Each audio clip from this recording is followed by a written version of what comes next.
क्या आप जानते हैं कि आज भी हमारे देश में करोड़ों की संख्या में वोटर्स हैं जिनको ये नहीं मालूम कि उनके देश का प्रधानमंत्री कौन है। उनसे अगर पूछा जाए कि आपके देश का प्रधानमंत्री कौन है, तो या तो वो अपने गांव के सरपंच का नाम ले लेते हैं, या वो खप पंचायत में किसी लीडर का नाम ले लेते हैं, या वो अपने कॉन्स्टिट्यूंसी के काउंसलर या एमएलए का नाम ले लेते हैं, या फिर चीफ मिनिस्टर का नाम ले लेते हैं। तो आज भी करोड़ों की संख्या में ऐसे वोटर्स हैं जिनको ये नहीं मालूम कि उनके देश का प्रधानमंत्री कौन है। इनफैक्ट ये हाल है कि कुछ उनमें से तो लोग ये बोलेंगे कि आपके देश का प्रधानमंत्री या तो इंदिरा गांधी है या राजीव गांधी है। तो आप देखिए, जो एक वोटर गांव में रहता है जिसको एजुकेशन नहीं मिली, उसको भी एक वोट का हक मिलता है, और एक दूसरा वोटर है जो जब वोट करता है वो ये देखता है कि अगर हमने इस पार्टी को वोट किया और इस आदमी को वोट किया तो हमारे देश की फॉरेन पॉलिसी, हमारे देश की जीडीपी, हमारे देश की इकोनॉमी किस तरह चलेगी। तो आप देख रहे हैं कि कितना बड़ा गैप है। जी हाँ, इतना बड़ा गैप है दो वोटर्स में, एक जिसको ये नहीं पता कि उनके देश का प्रधानमंत्री कौन है, और दूसरे हैं जो देखते हैं कि देश में किसको वोट करना चाहिए जिससे देश का कल्याण हो, और स्पेशली उनका जो कि गांव में जो आदमी रहता है जिसको आज भी नहीं पता कि उसके देश का प्रधानमंत्री कौन है। Welcome back. मैं doctor Kapil Kakkar, psychologist, social activist और रिफॉर्मर, आज आपका एक और वीडियो में स्वागत करता हूं। बट ये जो मेरा वीडियो है ये बाकी रिफॉर्म्स इन इंडिया के वीडियो से थोड़ा अलग हटके है।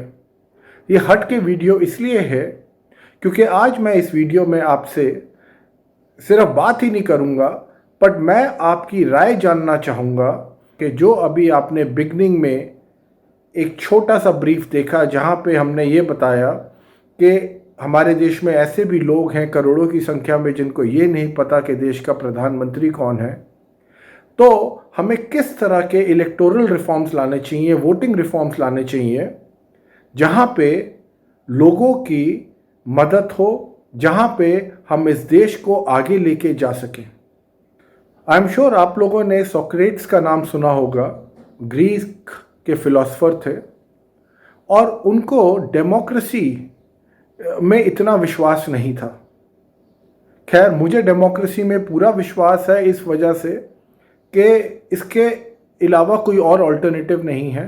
बट सवाल ये है कि हम इस डेमोक्रेसी को और अच्छा कैसे कर सकते हैं और इसके अंदर विजडम कैसे ला सकते हैं कि जिससे जो लोग वोट करें और जिससे जो हम लोग को पार्लियामेंट में लोग रिप्रेजेंट करते हैं उनके अंदर एक तरह से इक्विलिब्रियम बना रहे, एक तरह से वो हमें वाकई में रिप्रेजेंट कर सके हमारे देश के इंटरेस्ट में। तो जो सोक्रेट्स था उसको डेमोक्रेसी पे इसलिए विश्वास नहीं था, तो उसने एक एग्जाम्पल दिया। उसने कहा, मान लीजिए आप एक शिप में हैं और आप क्या वोटिंग से एक शिप के कप्तान को आप इलेक्ट कर सकते हैं? क्या आप ये कहेंगे कि भाई वोट करो और आप किसी को भी शिप का कप्तान बना देंगे? तो लोगों ने कहा बिल्कुल नहीं। लोगों ने कहा हम ऑब्वियसली उसको बनाएंगे जिसको शिप के बारे में मालूम हो, जिसको मालूम हो कि किस तरह शिप को नेविगेट करना है। और वही सोक्रेट्स ने कहा, यही मेरा पॉइंट है। जब आप डेमोक्रेसी की बात करते हो तो आप किसी को भी इलेक्ट कर लेते हो, चाहे उस आदमी को उस चीज़ के बारे में मालूम है या नहीं है, उस आदमी को उस चीज़ के अंदर उसकी एक्सपर्टीज़ है कि नहीं है। और उसने ये कहा कि अगर आप किसी को भी अगर आप चुन लेते हैं इस माध्यम से, तो आपका शिप का डूबना बिल्कुल तय है। जिस तरह अगर आप अपने देश में किसी को भी वोटिंग के थ्रू प्रधानमंत्री या लीडर घोषित कर देते हैं तो उस कंट्री का भी डूबना तय है। तो यहाँ पे ये उसका एक डेमोक्रेसी को लेके बड़ा वैलिड क्वेश्चन था और समझ थी। तो दूसरा उसने ये भी बोला कि मान लीजिए आप एक मिठाई वाले को लेके आते हैं और आप एक डॉक्टर को लेके आते हैं, और मिठाई वाला कहता है देखिए कितनी बढ़िया मिठाई है, रसगुल्ले हैं, गुलाब जामुन है, आपको मज़ा आ जाएगा ये खा के, आपकी ज़ुबान मीठी हो जाएगी, आपके बोल मीठे हो जाएंगे। और वहीं दूसरी तरफ एक डॉक्टर है जो कि आपको समझाने की कोशिश कर रहा है कि भाई मिठाई कुछ हद तक तो ठीक है, बट ये ज़्यादा अच्छी चीज़ नहीं है, ये एक तरह से स्लो पॉइजन है, स्पेशली उन लोगों को जिनको डायबिटीज़ है। मैं आपको बता रहा हूँ, एक डॉक्टर कहता है कि इसके अंदर कितने सारी कमियां हैं and how it is a slow poison. तो फिर सोक्रेट्स ने पूछा, अब आप मुझे बताइए लोग किससे ज़्यादा कन्विंस होंगे, एक मिठाई वाले से कि एक डॉक्टर से? तो वहाँ पे भी लोगों ने ये कहा और सोक्रेट्स ने भी माना कि आप मिठाई वाले से ज़्यादा बढ़िया कन्विंस होंगे, क्योंकि वो आपके मतलब की बात कर रहा है, चाहे लॉन्ग रन में वही चीज़ आपके फ़ायदे की नहीं है। और डॉक्टर अपना पॉइंट जितनी मर्जी कोशिश कर ले वो ठीक से नहीं समझा पाएगा, क्योंकि आदमी जो है वो सुनना चाहता है जो उसके इमीडिएट फ़ायदे की चीज़ हो। डॉक्टर बात कर रहा है लॉन्ग टर्म, मिठाई वाला बात कर रहा है शॉर्ट टर्म। और सोक्रेट्स ने कहा यही डेमोक्रेसी में एक और कमी है कि अगर आपको एक शॉर्ट टर्म बेनिफिट्स लुभावने दे दिए जाएंगे, अट्रैक्टिव दे दिए जाएंगे, तो आदमी लॉन्ग टर्म पर्सपेक्टिव से चीज़ों को नहीं देखेगा और वहाँ पे फिर उस देश का विकास नहीं हो सकता। तो सोक्रेट्स का यह बेसिकली डेमोक्रेसी के बारे में कहना था, जो कि मैं काफ़ी हद तक एग्री करता हूँ। आज की डेट में अगर आप मिठाई को लें तो मिठाई का मतलब आज की डेट में फ्री बीज हैं, कि पॉलिटिकल पार्टीज़ आपको कहते हैं हम आपको टीवी फ्री दे देंगे, हम आपको ये फ्री दे देंगे, हम आपको वो फ्री दे देंगे, हम आपका ये माफ़ कर देंगे। जबकि एक पॉलिटिकल पार्टी और एक गवर्नमेंट का ऑब्जेक्टिव होता है कि आपको इतना एम्पावर करना, आपको इतना एजुकेट करना, आपको अपने पैरों पे खड़ा करना, ना कि आपको फ्री बीज, फ्री की चीज़ों की आदत डालना। तो जो मिठाई वाली बात है वो वही है कि आपको फ्री में चीज़ें दी जाती है, आपको अट्रैक्ट किया जाता है और आपसे एक तरह से वोट लिया जाता है। जैसे मैंने आपको पहले बोला कि लोगों को ये नहीं मालूम आज की डेट में भी कि इस देश का प्रधानमंत्री कौन है।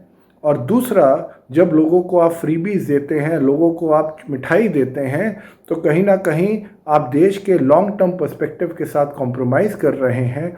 इस वजह से हमें बहुत ज़रूरी है कि इलेक्टोरल रिफॉर्म्स चाहिए, जो मैं आज आपके सामने प्रपोज कर रहा हूं। अब हम इसको थोड़ा और समझने के लिए हम अमेरिका चले जाते हैं और जो 2016 में इलेक्शंस हुए जिसमें डोनाल्ड ट्रंप ने हिलरी क्लिंटन को हराया, पर आपको पता नहीं मालूम है कि नहीं मालूम है कि Hillary Clinton almost got 30 lakh more votes than Donald Trump. जी हाँ, हिलरी क्लिंटन को कोई 30 लाख वोट ज़्यादा मिले थे डोनाल्ड ट्रंप से, पर फिर भी जीत किसकी हुई? डोनाल्ड ट्रंप की, क्योंकि वहाँ पे उनका एक कॉलेजियम सिस्टम होता है जो उन लोगों ने बनाया हुआ है। आपकी जानकारी के लिए Hillary Clinton got 6,58,53,516 votes and Donald Trump on the other hand received 6,29,84,825 votes, which meant Hillary Clinton won with a whooping popular vote of 28,68,691 votes. But still, the country elected Donald Trump because they had a collegium system. Here I'm not saying that we need to copy that. Of course we can't copy that system, क्योंकि उनका system थोड़ा अलग है। जो system जो मैं propose करने वाला हूँ, शायद आज तक इंडिया में या वर्ल्ड वाइड किसी ने ऐसा सिस्टम प्रपोज नहीं किया है। और आप ये सुन के हैरान हो जाएंगे कि जो कॉलेजियम सिस्टम है जो अमेरिका में बना, वो आज नहीं बना, पिछले 100 साल में नहीं बना, 150 साल में नहीं बना। वो बना 1787 के अंदर, जब उनके founding fathers of America were rightly worried that the people might elect a demagogue और someone who would appeal to their emotions and facilitate the creation and execution of laws based on fear और anger। तो उनको ये लगा कि ऐसा भी हो सकता है कि कहीं ना कहीं, जैसे मैंने मिठाई की बात करी, ऐसा भी हो सकता है कि कुछ लोग आके या तो क्विक फिक्स सॉल्यूशन दे, मिठाई दे, अट्रैक्ट करे, लोगों को इमोशनल करे, या फिर लोगों के अंदर डर बिठाए, या फिर लोगों के अंदर एक तरह से गुस्सा दिलवाए। तो इस वजह से उन लोगों ने 1787 के अंदर अपने कॉन्स्टिट्यूशन में ये कॉलेजियम सिस्टम को इंट्रोड्यूस किया। अब इसका क्या मतलब है, मैं यहाँ पे क्या प्रपोज कर रहा हूँ? तो यहाँ पे मेरा ये प्रपोजल है, कीपिंग इन माइंड हमारे पास एक तरफ ऐसे वोटर्स हैं जिनको इस देश के प्रधानमंत्री का नाम नहीं पता, और ऐसे वोटर्स हैं जो economic, foreign policy, domestic policy, GDP के बेसिस पे वोट करते हैं। तो इन दोनों के अंदर सेम्बलेंस लाने के लिए मैं प्रपोज करता हूं कि जैसे हमारे यहाँ पे 545 लोकसभा में सीट्स हैं, जिसमें से 543 में इलेक्शंस होते हैं, 2 सीट्स एंग्लो इंडियन के लिए रिजर्व है जो प्रेसिडेंट ऑफ इंडिया अपॉइंट करते हैं। तो इन 543 सीट्स के अंदर तो हमें हर कॉन्स्टिट्यूंसी की एक वैल्यू फाइंड आउट करके लगानी चाहिए, और वो वैल्यू किसके ऊपर बेस होगी? वो वैल्यू बेस्ड होगी उस कॉन्स्टिट्यूंसी के वोटर्स पे। वो मैं आपको समझाता हूं, पर उससे पहले मैं आपको ब्रॉडली बता दूं कि इसमें हम ये नहीं कह रहे कि आज की डेट में भी हर कॉन्स्टिट्यूंसी, हर एमपी का पास एक वोट होता है। इस प्रोसेस के अंदर भी एक वोट उसके पास रहेगा, बट यहां पे हम बात कर रहे हैं 1 plus additional something which the member of parliament would get, so that his vote in the parliament has more value because the people of his constituency who are electing him, he is the reflection of the thought process of that constituency. क्योंकि ये जो MP है ये उस मानसिकता का कहीं ना कहीं रिप्रेजेंटेशन है जो कि हमारे देश के अंदर अनफॉर्चुनेटली, क्योंकि एजुकेशन पिछले 75 साल में लोगों को नहीं मिली, तो करोड़ों लोग हैं जो कि कहीं ना कहीं पीछे रह गए हैं।